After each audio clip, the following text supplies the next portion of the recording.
थन जे आहे किंवा श्रद्धा बल जे आहे हे आमचं कसं असलं पाहिजे, मजबूत असलं पाहिजे.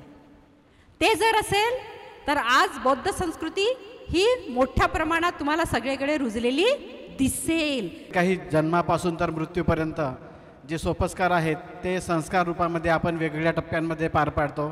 ज्यामध्ये जसं गर्भमंगल संस्कार आहे, नामगहन नामकरण संस्कार आहे, वाढदिवस आहे, विवाह संस्कार आहे, वांगनिश्चय संस्कार, त्यानंतर मृत्यू संस्कार. तर हे वेगवेगळे संस्कार आहेत. खूप साऱ्या ग्रंथाचे पठन करूनसुद्धा तशा प्रकारे आचरण करत नाही.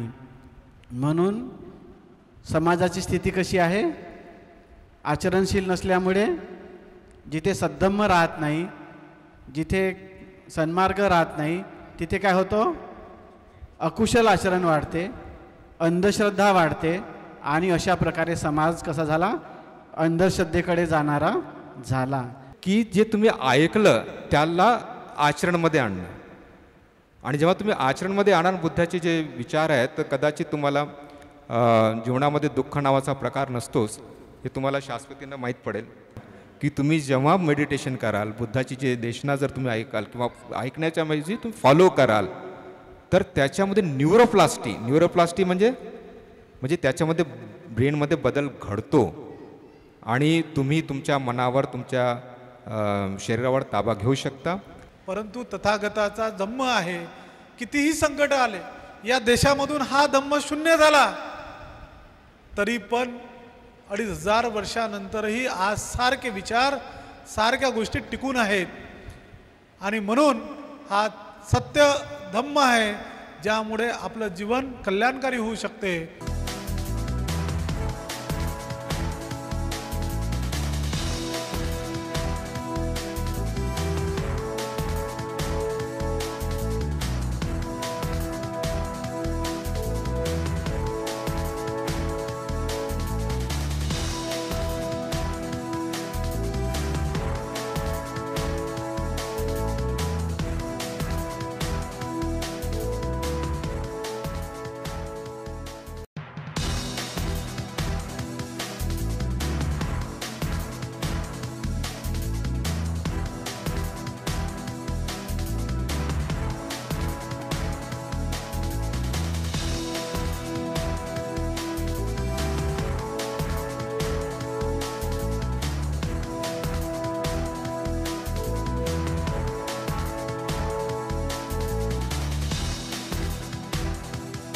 मी बाबासाहेबांची अनुयायी आहे. त्यांनी मला बुद्ध शिकवले आणि ही शिकवण BDSP संघाच्या धम्म आपल्या घरी आणि इतर संस्कृती मूल्ये रुजवण्याची मागील 18 वर्षापासून सातत्याने कार्यरत आहे. BDSP संघाची स्थापना 14 एप्रिल 2007ला झाली, ज्याची सुरुवात डॉक्टर वाणींच्या एका विचारापासून 6-7 घरांमधून त्याचे 60 ते 65 युनिट्स जे त्याच विचाराने तपलेले होते आताच्या क्षणी झालेत. बौद्ध धम्म संस्कार प्रचार व प्रसार संघ. आता हा जो शब्द आहे प्रचार आणखी प्रचार आपण त्या विचारांचा करतो जे आपल्याला हिस्टॉरिकली माहीत असतात, इतिहासमधून भेटतात. आणखी प्रसार आयडिओलॉजीजचा होतो, जसं की बुद्धांचे विचार आहे जे अनंत काळापासून सुरू आहे, चांगले विचार यांचा प्रसार होत असतो. तर या संघाची जे फाउंडेशन आहे, जेचा पाया आहे, ते बाबासाहेबांच्या विचारांच्या प्रचाराने होतो, आणखी बुद्धांच्या विचारांच्या प्रसाराने होतो. बुद्धाने शिकवलं आहे की माणसाने माणसासोबत कसं वागावं. तसंच आपलं कॉन्स्टिट्यूशन पण हेच म्हणते की माणुसकीने सगळ्यांनी राहायला पाहिजे. तुमचे विचार काय आहे ते तुम्ही तुमच्यापर्यंत ठेवा, पण जेव्हा एका माणूसला दुसऱ्या माणूसची गरज असते तेव्हा फक्त त्याच्याकडे माणुसकीने बघायला पाहिजे. आणखी हे या संघाने दाखवलं आहे. का बरं की आपण असं तर करत नाही की फक्त एका घुटाला घेऊन चालू, असं बिलकुल पण नाही आहे. आपण सगळ्यांना घेऊन चालतो, आणखी तसंच करू. असे सदाचारी लोक घडवलेले आहे या संघाने इतक्या वर्षात, जे 18 वर्षापासून काम सुरू आहे. तर BDSP संघाच्या या सातत्याने केलेल्या कामाने, जे की सगळ्यांच्या सोबतीने झालं आहे, असं नाही आहे की 2-3च लोकांनी केलं आहे, सगळ्यांच्या मदतीने, बिना मदतीने होतच नाही आहे. जोपर्यंत लोक सोबत नाही येतील तोपर्यंत हे कधीच पुरेपूर होणार नाही. का बरं की एका माणसाने हे नसते होत, याच्यासाठी सगळ्यांची साथ लागते. आणखी या कार्यात आपण सर्वांनी सहभागी व्हावं याची मला अपेक्षा आहे. सुपटिपन्नो भगवतो सावक संगो, उजुपटिपन्नो भगवतो सावक संगो, न्यायपटिपन्नो भगवतो सावक संगो, सामीचीपटिपन्नो भगवतो सावक संगो, यदिदंचत्तारि पुरिसयुगानि अट्टपुरिसपुग्गला एस भगवतो सावक संगो, आहुनेयो पाहुनेयो दक्षिणेयो अंजलिकर्णियो अनुत्तरं पुयं खेतं लोकसाती संघ जीवितं यावं निब्बाणं शरणं गच्छामी. म्हणजेच माझ्या मागे मागे म्हणा सर्वे, भगवंताचा श्रावक संघ सुप्रतिष्ठित आहे. भगवंताचा श्रावक संघ सरळ मार्गी आहे.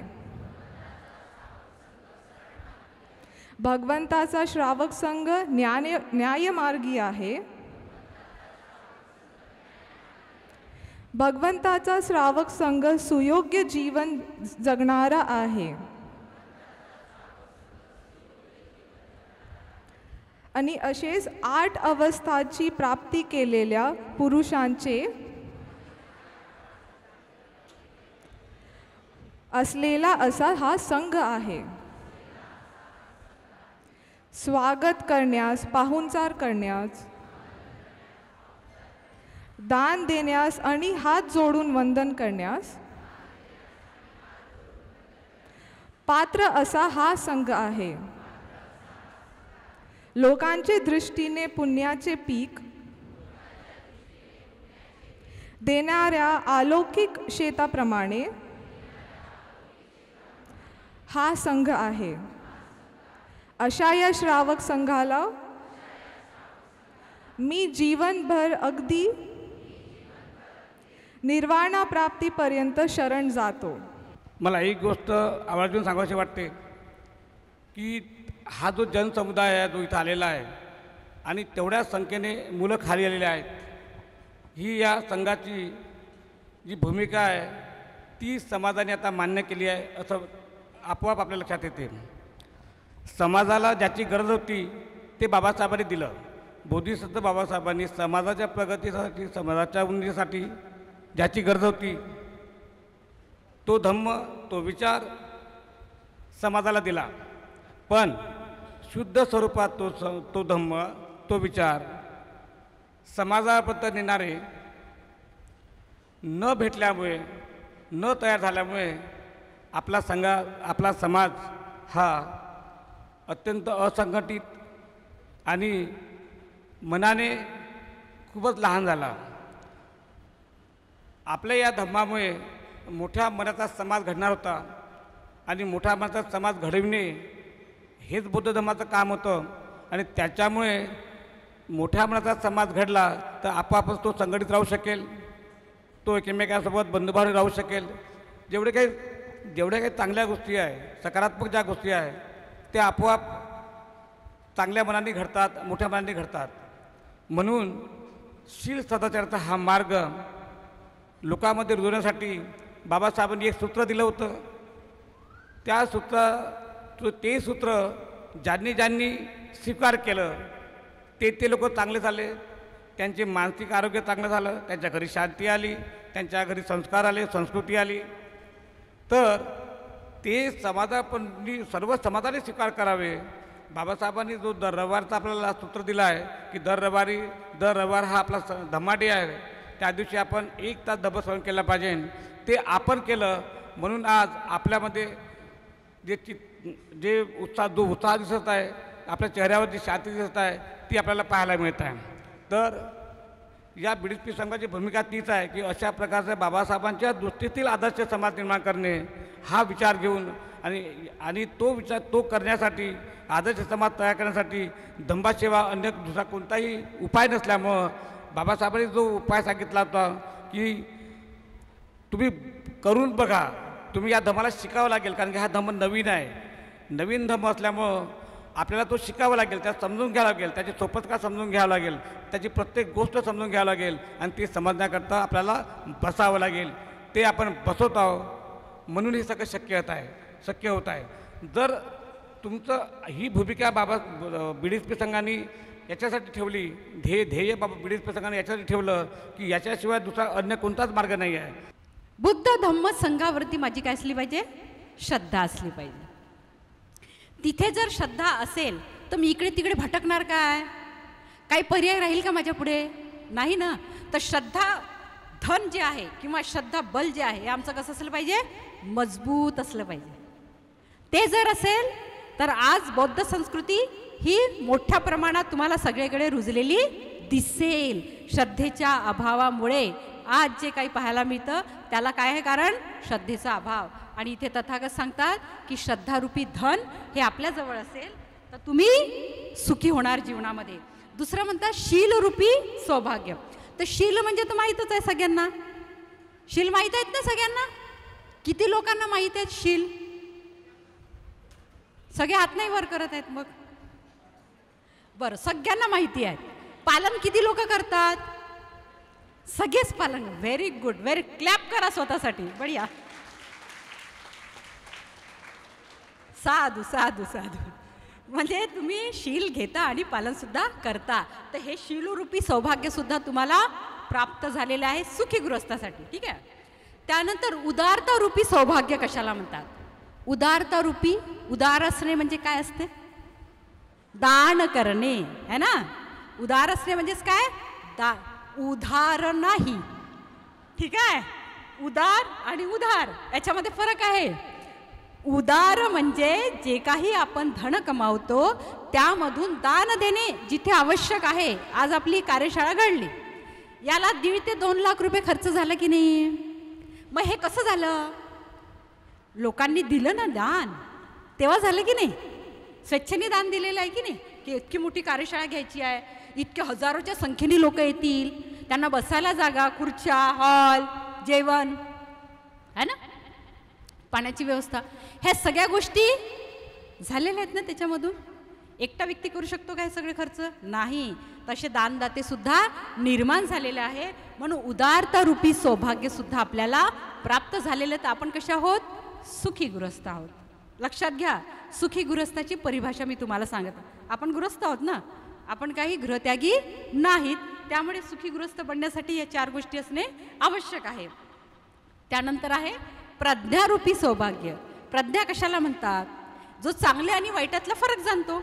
चांगलं आहे त्याची वृद्धी करतो आणि वाईट आहे त्याचा त्याग करतो. सन्मार्गावर आरूढ असतो, सदाचाराच्या मार्गावर आरूढ असतो आणि आपली प्रज्ञा विकसित करीत जातो.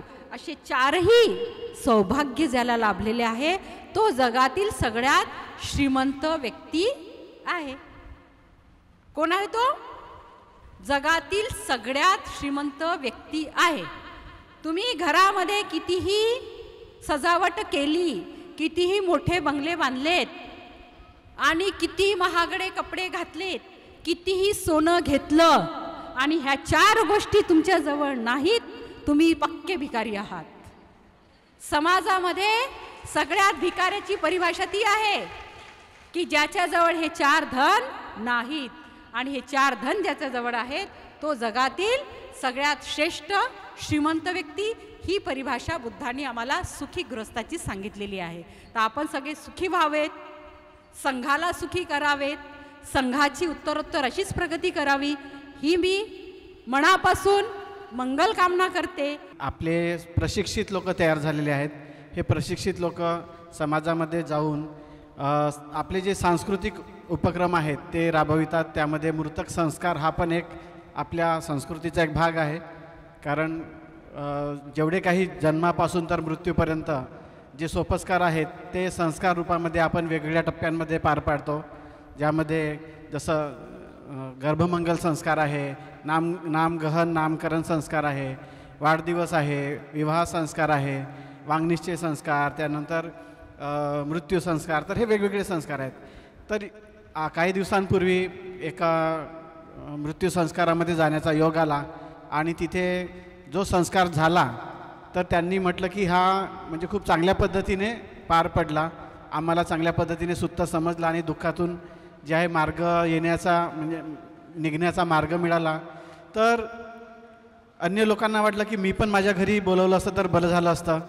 तेव्हा ही कल्पना सुचली की का ना आपण BDSP संघाच्या वतीने एक जे आपल्याला प्रकाशन सुरू करायचं आहे, तर त्यामध्ये सर्वप्रथम आपण या मृतक संस्कारावरतीच पुस्तक काढावं आणि म्हणून त्या पद्धतीने अगदी अल्पावधीत आम्ही कामाला लागलो आणि अंत्यगाथा ही मृतक संस्कारावरची छोटीशी पुस्तिका आज आपल्या पुढे समर्पित होत आहे. आणि पहिल्यांदा BDSP संघ हा आता आपले विचार चिरस्थायी करण्याच्या दृष्टीने प्रकाशनाच्या क्षेत्रात पदार्पण करीत आहे. यासाठी सुद्धा ही अतिशय महत्त्वाची गोष्ट आहे. भगवान बुद्धांनी म्हटलेलं आहे, अप्पंपीचे सहितं भासमानो न तक्करो होती नरोपमत्तो गोपो व गावो गणयं परेसंग न भागवा सामयस्य होती. ठीक आहे. आता श्रमणाबद्दल तुम्हाला मॅडमने सांगितलं आहे ना, आपण श्रमण संस्कृतीचे अंग आहोत, म्हणजे श्रम करणारे आहोत, श्रमजीवी आहोत, आहे की नाही. तर या गुणाला व्यक्त करताना तथागतांनी सांगितलं की जे अप्पंपीचे सहितं, सहितं म्हणजे ग्रंथ, ठीक आहे. अप्पंपी म्हणजे थोडे, म्हणजे जे अप्पंपीचे सहितं भासमानो म्हणजे खूप थोडंसं ग्रंथाचं पठन करतात, ठीक आहे. आणि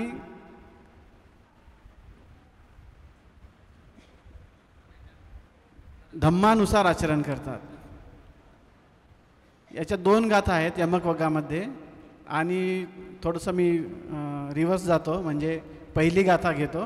त्यामध्ये जो अप्पंपी आहे त्याच्याऐवजी बहुंपी शब्द वापरायचा आहे. तर ही जी गाथा मी बोलली ही बहुंपीचे शरणयंती आहे, म्हणजे पुष्कळ सारे ग्रंथ कोणी वाचतो आहे ना.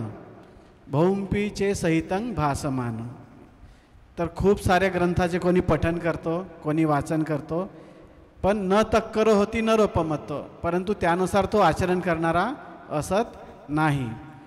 तर ही स्थिती आपल्या सर्वांची आहे की खूप साऱ्या ग्रंथाचे पठन करूनसुद्धा तशा प्रकारे आचरण करत नाही.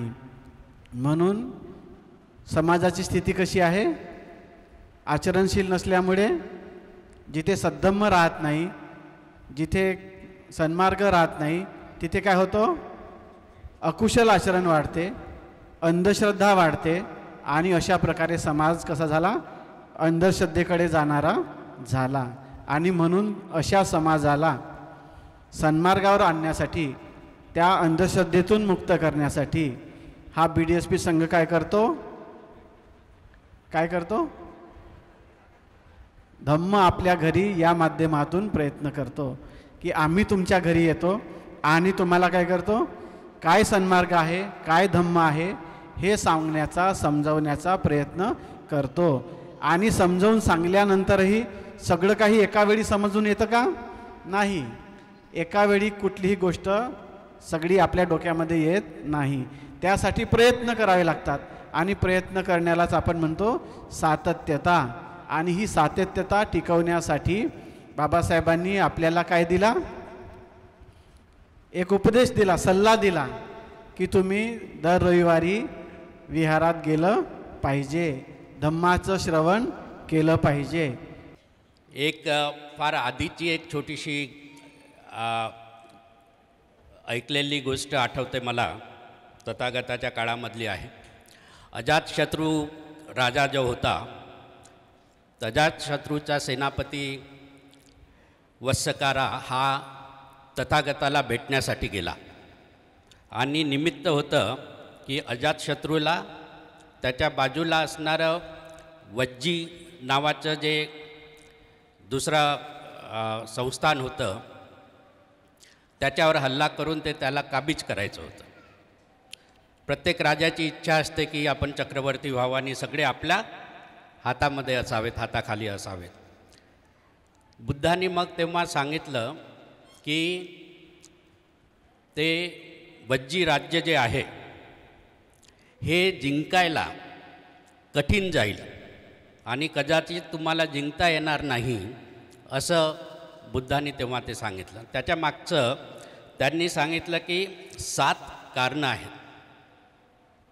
त्याला आपण सत्ता अपरियन्या धम्मा असं म्हणतो आणि ते बुद्धांनी ते 7 कारण खूप सुंदर सांगितले. वज्जी हे राज्य जे आहे हे रिपब्लिक होतं, डेमोक्रॅसीवर लोकशाहीवर आधारित होतं. तिथं राजा जो आहे हा सुप्रीम नव्हता, तर त्या ठिकाणी जे आहे ते कलेक्टिव्ह डिसिजन मेकिंग व्हायचं. लोक एकत्र येऊन गणराज्य ज्याला म्हणतो तसं ते वज्जी राज्य होतं. तर कलेक्टिव्ह डिसिजन घेऊन लोक करतात, त्याच्यामुळे हे पहिलं कारण बुद्धांनी जे आहे ते सांगितलं.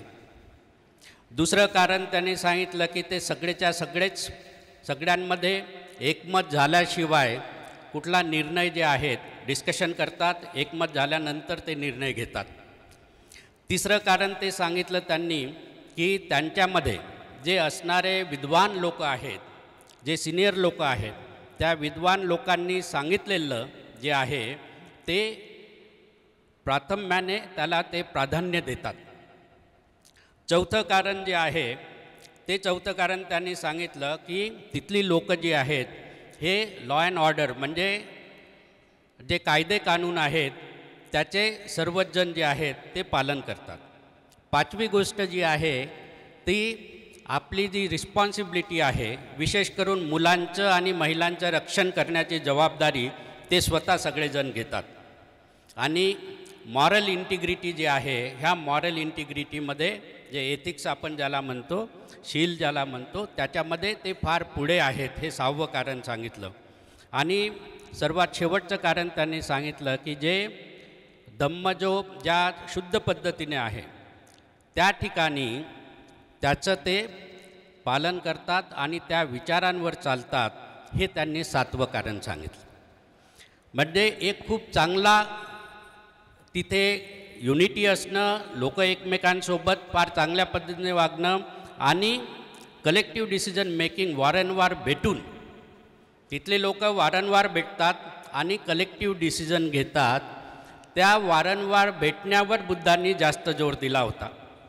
ह्या BDSP संघाचं जे आपण या ठिकाणी वारंवार भेटता, तुमचे वेगवेगळे युनिट आहेत, त्या युनिटमध्ये चर्चा करता आणि चर्चेतून मग जो निर्णय घेता आणि त्या निर्णयावर चालता, हे खूप सुंदर एक संघ कसा, उपासक संघ जो आहे तो कसा असेल याचं एक चांगलं उदाहरण या ठिकाणी मला पाहायला जे आहे ते मिळत आहे. की त्या रिसर्चमध्ये असं आढळलं आहे की लहान मुलांना जर तुम्ही संस्कार दिले, मेडिटेशन, मैत्री भावनाचे संस्कार दिले, तर त्याच्या ब्रेनमध्ये हा प्रीफ्रंटल कॉर्टेक्स नावाचा एक एरिया असतो. जसे एरिया असतात आपले, तशा एक एरिया असतो. त्या एरियाला आपण प्रीफ्रंटल कॉर्टेक्स म्हणतो. लहान जे 12वीमध्ये असतील ते शिकत त्यांना माहीत असेल. ते ह्या एरिया जो असतो ब्रेनचा जास्ती क्रियाशील होतो. आणि हा एरिया जर जास्ती क्रियाशील झाला तर तुम्ही तुमच्या जितक्याही भावना, वेदना जे बुद्ध सांगतात त्या भावनावर, वेदनावर तुम्ही कंट्रोल घेऊ शकता. So this is scientifically proven fact. बरोबर आहे. बुद्ध तेच म्हणतात की मी सांगतो त्याला तुम्ही ब्लाइंडली ॲक्सेप्ट करू नका. बरोबर आहे. म्हणजे जसं आपण सर्व उपासक आहोत. उपासक म्हणजे the person who comes to the teacher and listen the things. म्हणजे टीचर्सकडे येणार, त्यांच्या सांगितल्या गोष्टी ऐकणार. पण एक आणखी शब्द आहे पालीमध्ये, त्याला इपासक म्हणतात. इपासक म्हणजे की जे तुम्ही ऐकलं त्याला आचरणमध्ये आणणं. आणि जेव्हा तुम्ही आचरणमध्ये आणाल बुद्धाचे जे विचार आहेत, तर कदाचित तुम्हाला जीवनामध्ये दुःख नावाचा प्रकार नसतोच, हे तुम्हाला शाश्वतीनं माहीत पडेल. आणखी एक गोष्ट अत्यंत महत्त्वाची, मी जेव्हा शिकत होतो, म्हणजे 87ला माझं ॲडमिशन MBBSला झालं, त्यावेळेस जेव्हा मी न्यूरोलॉजीचा अभ्यास केला, आम्हाला विषय असतो, त्या विषयामध्ये असं शिकवलं गेलं की तुमचं ब्रेन जे आहे ते लहानपणापासून तुमच्या ब्रेनमध्ये 1 बिलियन सेल्स असतात. 1 बिलियन पेशी असतात आणि त्या पेशी कधीच बदलत नाही, ते कॉन्स्टंट असतात. त्याला मॉडिफाय करणं किंवा बदलवणं, वाढवणं शक्य नाही. पण आता रिसेंट रिसर्च काय म्हणतो की तुम्ही जेव्हा मेडिटेशन कराल, बुद्धाची जे देशना जर तुम्ही ऐकाल किंवा ऐकण्याच्या म्हणजे तुम्ही फॉलो कराल, तर त्याच्यामध्ये न्यूरोप्लास्टी म्हणजे त्याच्यामध्ये ब्रेनमध्ये बदल घडतो आणि तुम्ही तुमच्या मनावर, तुमच्या शरीरावर ताबा घेऊ शकता.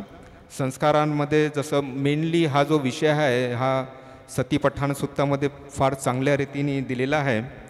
तर आपण मनोवैज्ञानिक किंवा मानसिक याच्यावर तो बोलतोच आहे, पण माझं एक म्हणणं असं आहे की अत्यंत महत्त्वाचं म्हणणं की शारीरिकदृष्ट्या तुम्हीसुद्धा स्ट्रॉंग असायला पाहिजे.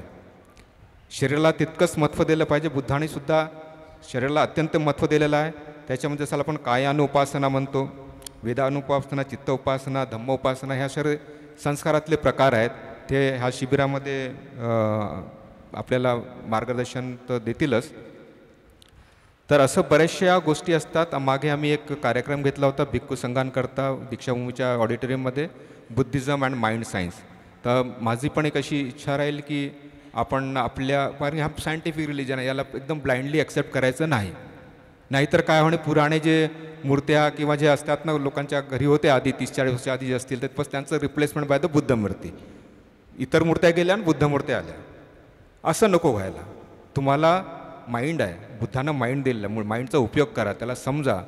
तर अशाच प्रकारच्या कार्यशाळा आपण आयोजित करूया आणि आपल्याला एक चांगला समाज, बुद्धिस्ट समाज जसं म्हटलं दॅट मला खूप आवडलं. मी माझ्या विद्यार्थ्यांना हे सांगत असतो की that we are proud to be Buddhist. You know, हा एक न्यूनगंड आमच्यामध्ये असतो. SC मागासवर्गीय हा न्यूनगंड नाही आहे.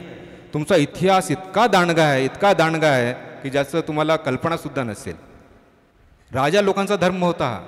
राजा लोक याला म्हणजे मिलिंद प्रश्न ज्याला म्हणतो आपण, हो ना, ते राजांना जे काही त्यांना त्यांच्या जीवनामध्ये काही जितके त्यांचे प्रश्न असतील त्याचं उत्तर त्यांना बुद्ध धम्मामध्ये सापडलं. इतका महत्त्वाचा धम्म आहे तो. आपण आपल्याला प्राऊड करायला पाहिजे. नुसतंच प्राऊड नाही, पण त्याला आत्मसात करायचं आणि एक बुद्धिस्ट कम्युनिटी एक चांगली निर्माण झाली पाहिजे, जेणेकरून आपल्याला ह्या देशातच नाही तर इतर देशातसुद्धा आपलं कम्युनिकेशन होईल. बौद्ध माणसांनी सर्वात जास्त भटकंती केली पाहिजे. राहुल सांकृतायन नावाचे बौद्ध भिक्खू होते. सगळ्यात मोठी भटकंती त्यांनी केली, सगळ्यात जास्त. हिमालय पार केला, अनेक गोष्टी आहेत त्यांच्या, आपण ते अनुभवलं पाहिजे. डॉक्टर आनंद कौसल्यान भंते आपल्यामध्ये होते. 3 महिन्यामध्ये त्यांनी बौद्ध आणि त्याचा धम्म हिंदीमध्ये त्यांनी भाषांतरित केला. कोणीच नाही करू शकत मित्रांनो, लक्षात घ्या. आपण माणसांना ओळखत नाही. रेफरन्सेस दिलेत. खूप सारी भटकंती आहे. ती या भटकंतीतून माणूस मोठा होतो.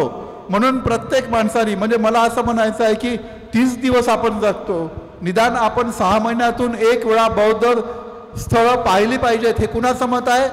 चक्रवर्ती सम्राट अशोकाचं आहे, आपलं नाही. शिलालेखावर लिहून ठेवलं आहे त्यांनी.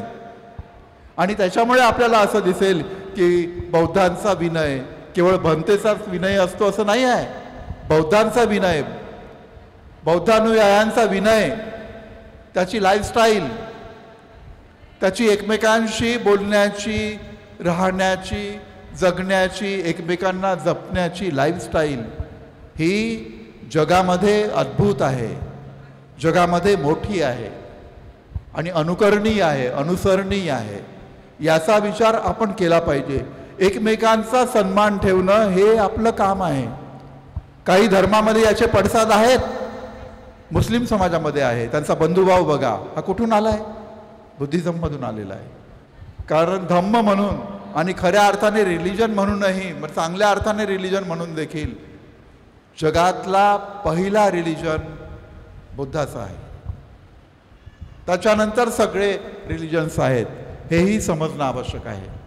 आणि म्हणून ज्ञान मिळवणे, ज्ञान इतरांपर्यंत पोचवणे, त्याचे मोठमोठे समारंभ घडवून आणणे, एक्झिबिट करणे,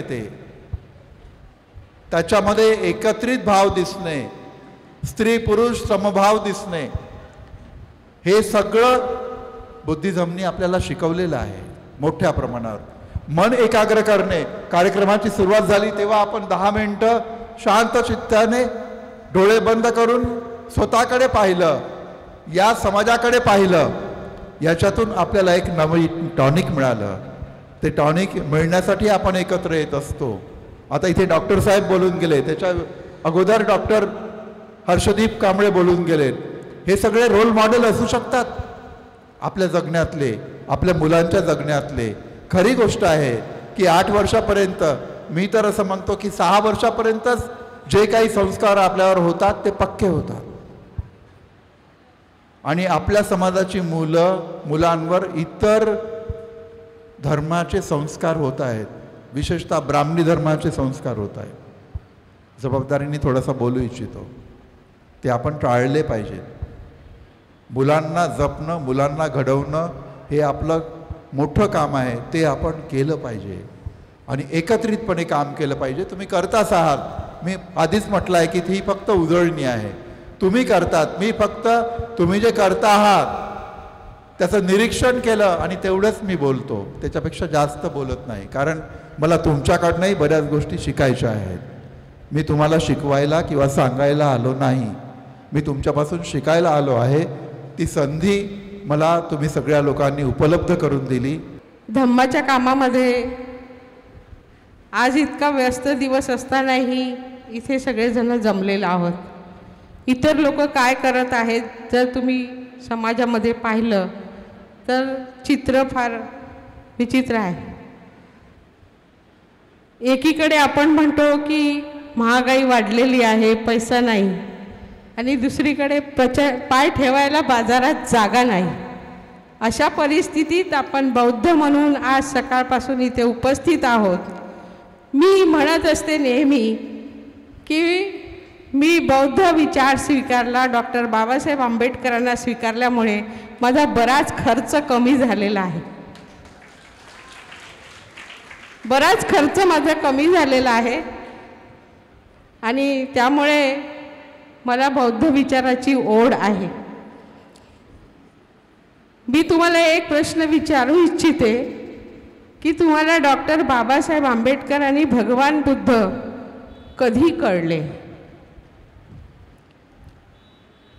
लहानपणी जन्मल्याबरोबर तुम्हाला भगवान बुद्ध आणि बाबासाहेबांची प्रतिमा दिसली, कारण तुमचे आई वडील बुद्धिस्ट होते, बरोबर आहे? मला बुद्ध आणि बाबासाहेब माझ्या वयाच्या 15व्या वर्षी डोळ्यांनी दिसले. तोपर्यंत मी बाबासाहेबांनाही ओळखत नव्हते आणि बुद्धांनाही ओळखत नव्हते, कारण माझ्या घरामध्ये माझ्या आईवडिलांवर तसे संस्कार नव्हते. आणि आज BDSPच्या माध्यमातून लहान मुलांचे संस्कार वर्ग होत आहेत, मोठ्यांवरही संस्कार होत आहे. ही अत्यंत माझ्यासाठी प्रेरणादायी गोष्ट आहे.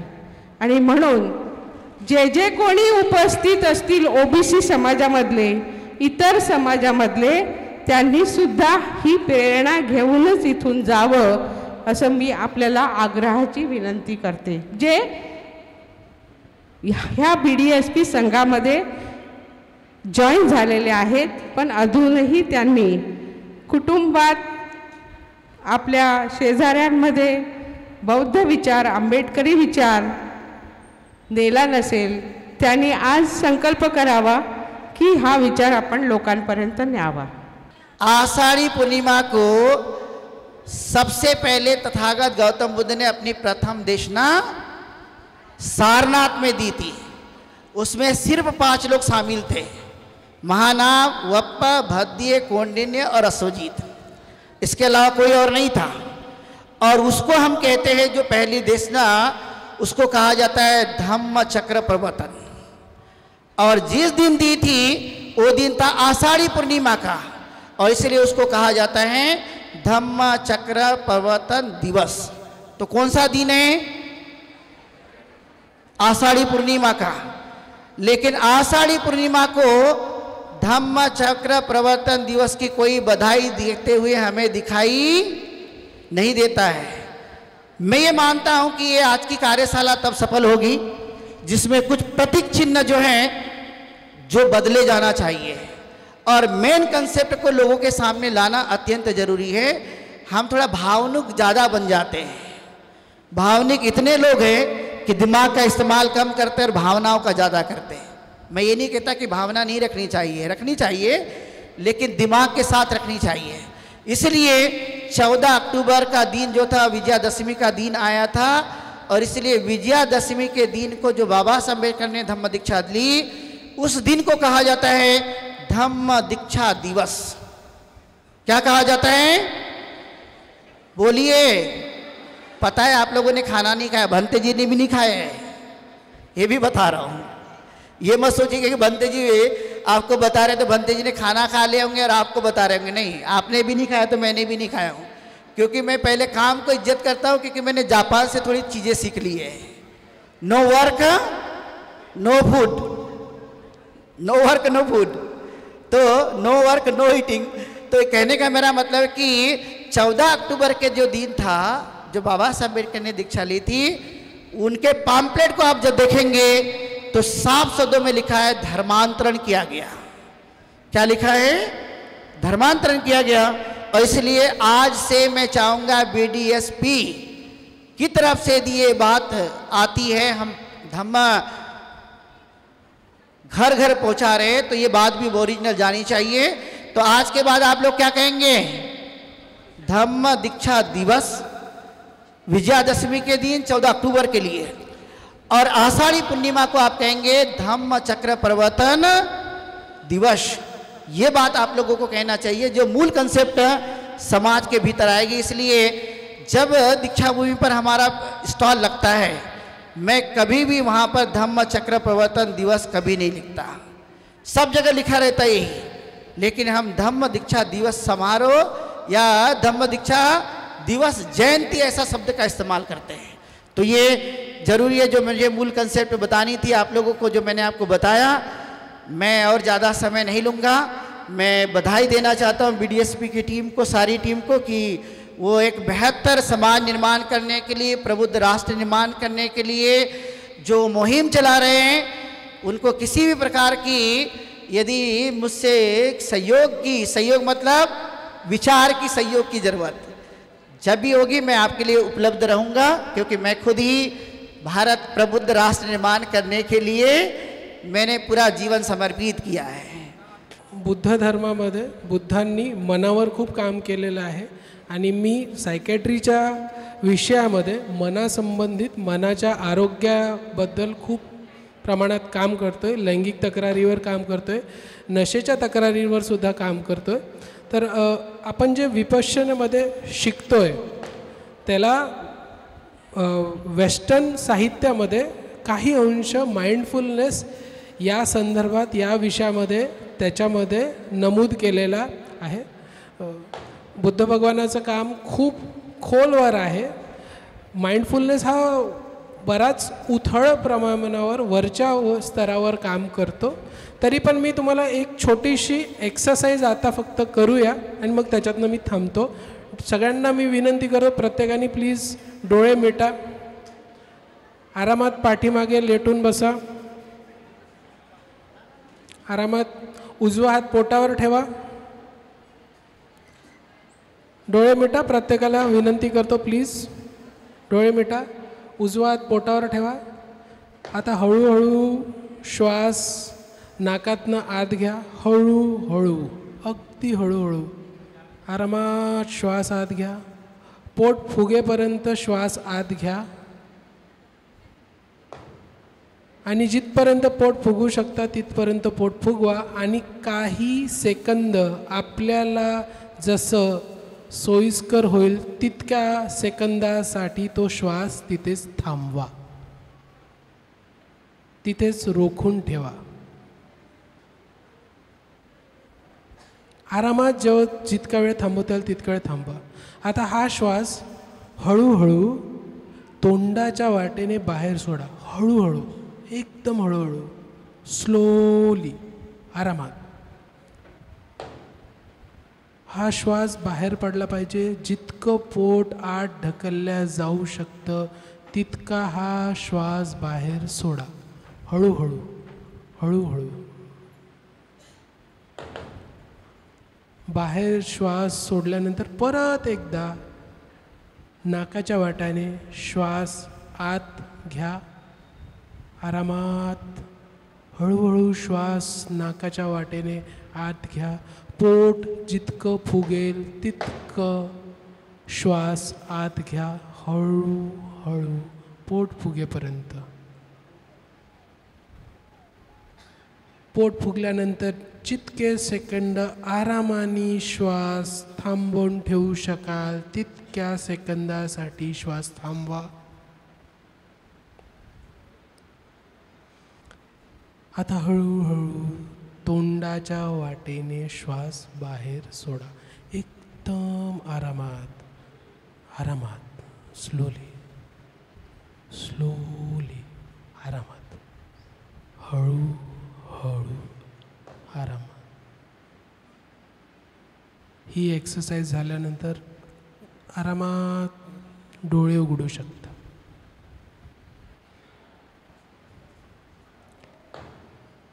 हे जे केलं याला आपण दीर्घ श्वास घेण्याची क्रिया म्हणतो, डीप ब्रिथिंग. तर हे रोज 5 वेळ प्लीज करत जा, मन शांत राहायला मदत होईल.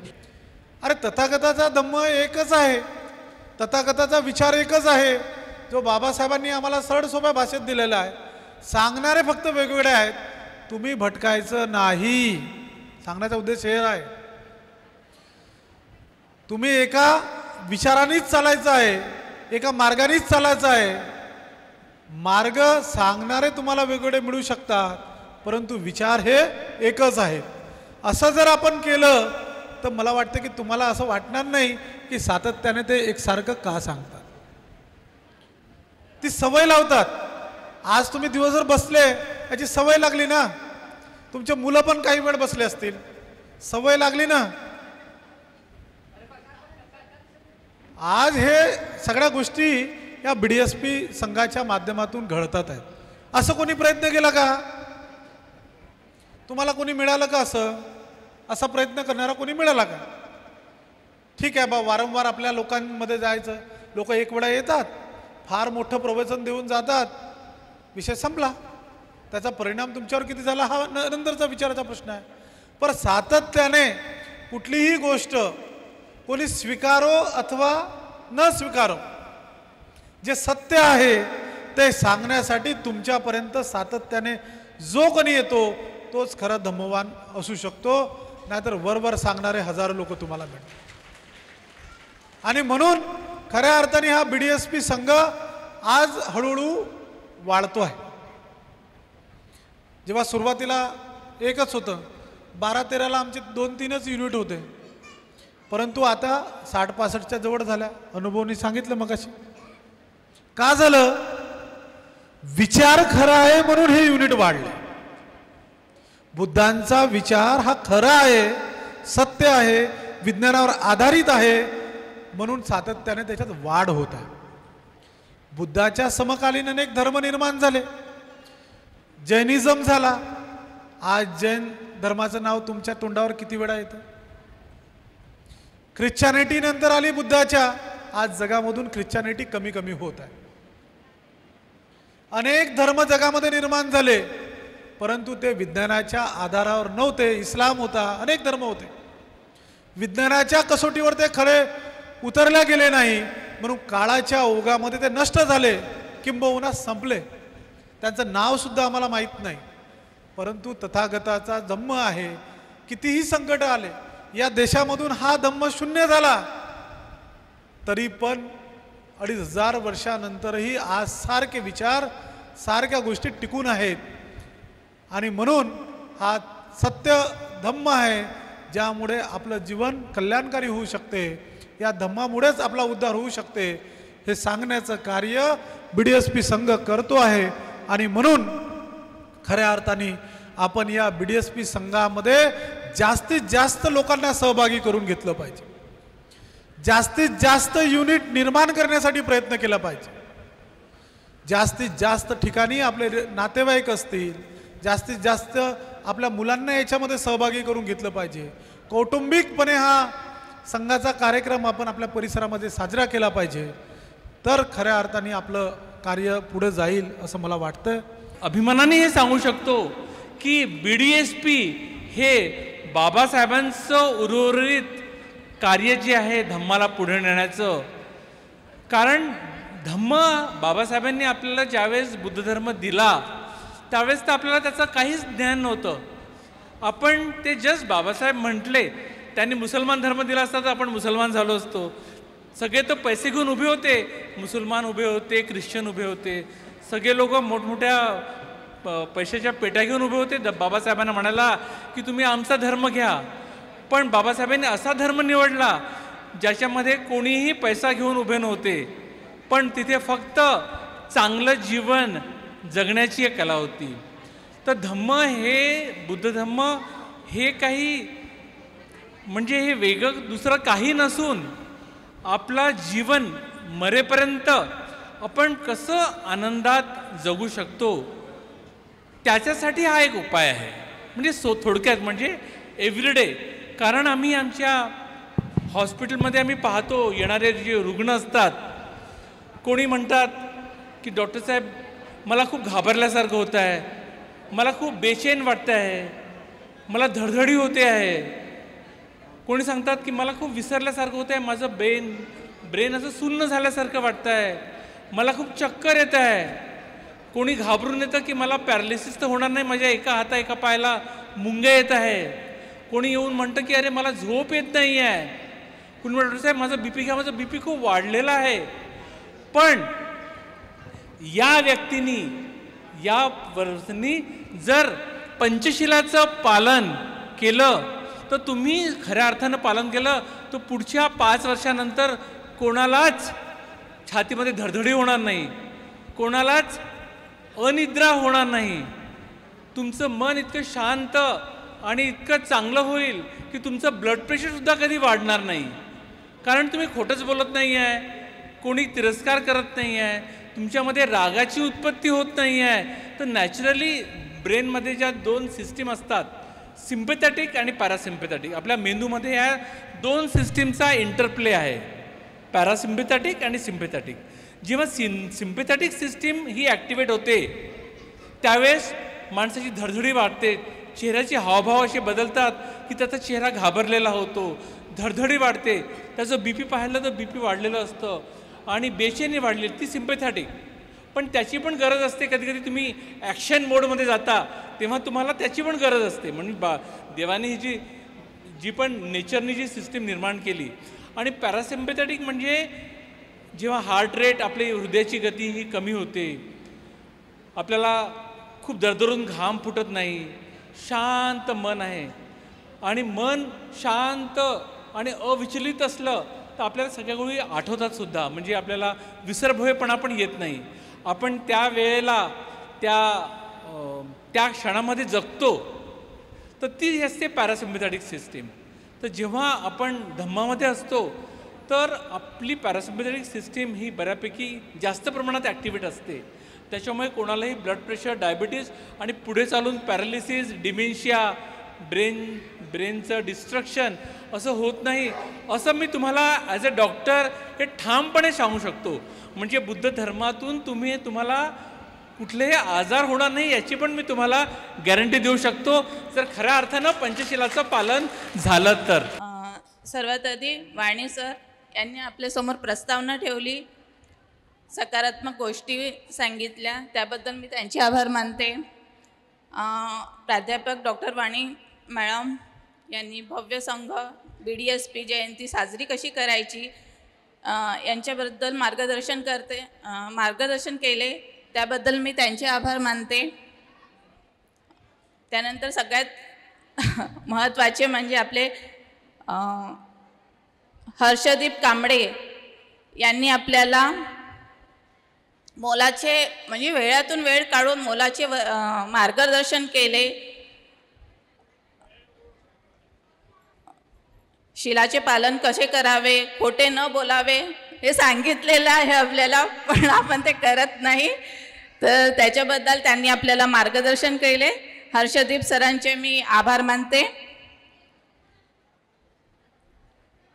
त्यानंतर निरोबोधी सरांनी आपल्याला जीवन मरणाचे संस्कार सांगितले, मृतक गाथा पुस्तक याविषयी माहिती दिली, त्याबद्दल मी त्यांचे आभार मानते. संघाचे कार्यकर्ते यांचेही आभार मानते. त्यानंतर डॉक्टर सुशांत मेश्राम यांनी आपल्याला मार्गदर्शन केले, त्याबद्दल मी त्यांचेही आभार मानते. प्राध्यापक कांबळे सर, बुद्ध धर्म स्वीकार म्हणजे झपाटलेले असेल तर काय कार्य आपण करतो ते वाणी सरांनी आणि मॅडम यांच्या रूपात सांगितले. संध्याताई राजूरकर, धम्माच्या कामात आपण आहोत, भगवान गौतम बुद्ध आणि डॉक्टर बाबासाहेब आंबेडकर 15व्या वर्षी समजले हे त्यांनी आपल्याला सांगितले, त्याबद्दल आम्ही त्यांचेही आभार मानतो.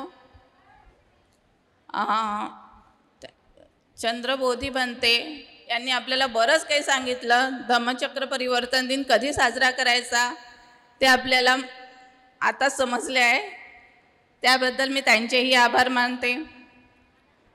आणि आता सिद्धार्थ बोधी सर यांनी BDSP संघामुळे धम्मश्रवण करण्याची क्षमता वाढली आहे आणि ते जॉईन करावं आणि त्यातून आपला धम्मसंस्कार कसा पुढे नेता येईल याबद्दल आपल्याला मार्गदर्शन केले. आणि पुन्हा ग्रॅज्युएशन वोटिंग याच्याविषयी आपल्याला सांगितले. हे मलाही नव्हतं माहिती, पण आज सरांनी सांगितलं तर मी नक्कीच करेल. तुम्ही सर्वांनी करावं, त्याबद्दल मी सरांचे आभार मानते.